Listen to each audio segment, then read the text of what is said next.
The University of Kentucky has officially opened the James B. Beam Institute, the largest teaching distillery in the world. The nature of Kentucky as the home of bourbon was the inspiration behind the creation of the distillery.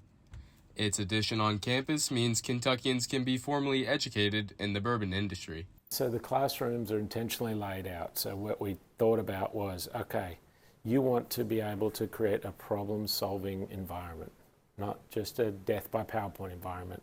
You want to be able to sit around a table and have group learning. So we're sitting around at these tables doing teamwork, solving problems in a real-world environment. So we intentionally laid it out with a smart classroom, laid out into a food lab, laid out into the distillery, and the three of those work together to create the perfect problem-solving scenario for hopefully just a great experience. And you walk out of there seeing things you see in the real world.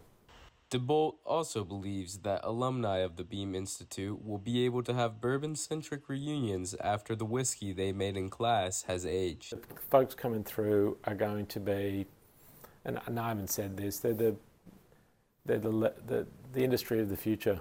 They're really going to want to come back and say, we can set something up for however long in there because we're not too worried about selling anything. The students are the product. So if we have those sort of opportunities, I think that would be the best class reunion to say, compare and contrast, say, okay, all right, yours is better. Or that really worked, that didn't.